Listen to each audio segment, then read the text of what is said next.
में इच्छा थी वो भी आज उन्होंने पूरी कर दी और परम पिता परमेश्वर उनको खूब आनंद दे और जो है उनका कार्य जो है दिन दूनी रात 2 दिन तरक्की करते रहे, क्योंकि जगत गुरु ब्रह्म और ब्रह्म गुरु सन्यासी और सन्यासी गुरु अविनाशी। जगत का कौन है गुरु? ब्राह्मण है। और आज हम ब्राह्मणों की सम्मान करने को भूल गए, क्योंकि वो हमारे हर चीज में काम आता है। जब हमारे बच्चे पैदा होते हैं, हमारी शादी होती है, हमारे मरना होता है, पहले हमारे हर घर का एक रोहित हुआ करता था और वो पूरी जिंदगी चाहे उसको दो या ना दो, पूरी जिंदगी आपके काम के लिए तत्पर रहते थे। अभी यार लोग क्या कहने लगे, अरे जी वो तो विवाह के 11,000 रुपए ले लेते हैं, 21,000 रुपए। अरे भाई पहले क्या किया था तुमने? पहले हर साल कुछ देते थे और अभी अब 25 साल में एक बार शादी होनी है तो 25 साल में अगले तो काउंटिंग कर लो ना यार। 25 साल में कितना हो गए तो 25,000 होने चाहिए ना कम से कम। तो कहते हैं ब्राह्मण बहुत मानता है, ब्राह्मण 11,000 ले रहा है और जो रात नाचने आ रही है उसको लाखों रुपए लुटा देते हैं। अब बताओ ब्राह्मण जो हमारे 2 परिवारों को मिला रहा है उसको तो आप खुश होकर देते नहीं, और वो जो नाच नोच के झटके मटके करके चली जाती है उसको तुम लाखों रुपए दे देते हो।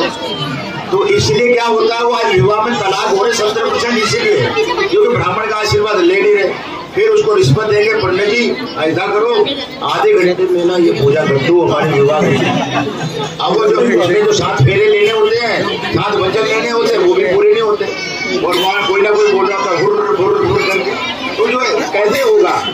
अरे उस नियम को बदलो, उसको जो है वो अगर कोई करा रहा सामने ब्राह्मण उसको बहुत ही अच्छी तरीके से करो। तो जिंदगी में एक बार होना है, बार बार थोड़ी होती है, कोई गुंडा गुंडी का खेल नहीं। तो मेरा ये कहने का मतलब है कि आप सब माताओं से अपने आप रोज आइए, परमात्मा का दर्शन कीजिए, क्योंकि जो मंदिर है वो एनर्जी का केंद्र है। जब आप वहाँ पर आएंगे तो आपके घर में एनर्जी बनी रहेगी, आप में पति पत्नी में जो है प्रेम बना रहेगा। और क्योंकि बच्चे संस्कार सीखेंगे कहाँ से? हम अपने बच्चों को तो लेके आते नहीं कि वो स्कूल जाना है उनको जल्दी तो सुबह नहीं आओ, शाम को एक बार आगे जरूर लेके जाओ। अगर भगवान की शरण में लेके आओगे भगवान की कृपा प्राप्त होती है, क्योंकि वहाँ पॉजिटिव एनर्जी होती है। मंदिर में हमेशा पॉजिटिव एनर्जी होती है। घर में क्या होता है, कभी लड़ाई भी हो जाती है, कभी आपस में पति पत्नी में कहा भी हो जाता है, तो वहाँ थोड़ी नेगेटिविटी रहती है। पर मंदिर में बहुत पॉजिटिविटी रहती है।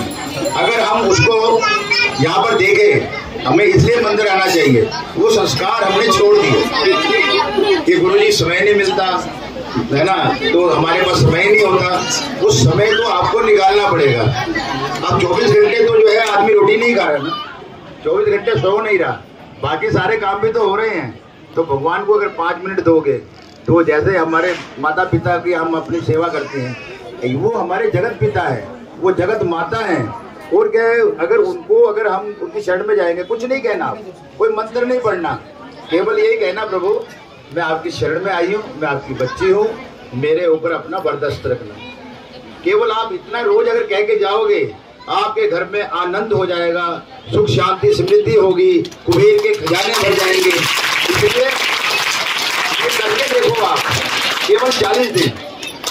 और अगर पति पत्नी में सुबह लड़ाई हो गई और उसने रोटी बना रही है तो गुस्सा उसके अंदर है, तो सारा का सारा उस रोटी में आ जाता है। और शाम को फिर पति आता है, फिर वो उससे लड़ने लगता है। क्यों? क्योंकि गुस्से में खिलाई हुई रोटी है और पूरे घर को खिला रही है। लड़ाई तो एक से हुई और पूरे घर को जो खिला रही है तो फंसा रही है, तो वो सबके ऊपर गुस्सा आ रहा है। तो फिर वो कहते हैं कि हमारे घर में 4 लोग हैं पर चारों ये लड़के रहते हैं आपस में। तो भाई मैं कहता हूँ कि तुमने जो है किसी को छेड़ दिया होगा, पत्नी को कभी सुबह मत छेड़ो, शाम को छेड़ो। सोने के बाद वो ठीक है, वो अपने अलग। तो इसलिए सुबह किसी से मेरी विनती है, जो भी जो है। और कहते हैं आज कलयुग में कहता है ईश्वर पे विश्वास ना हो, है ना, और ईश्वर पे विश्वास मतलब कहता है ईश्वर पे विश्वास ना हो। हे मूर्खो, अपनी पत्नी को परमेश्वर जानो, ये कलयुग का प्रभाव है। तो अगर पत्नी को जो है ना, तो अगर उसको परमेश्वर मानोगे तो आप जो है आनंद में रहोगे।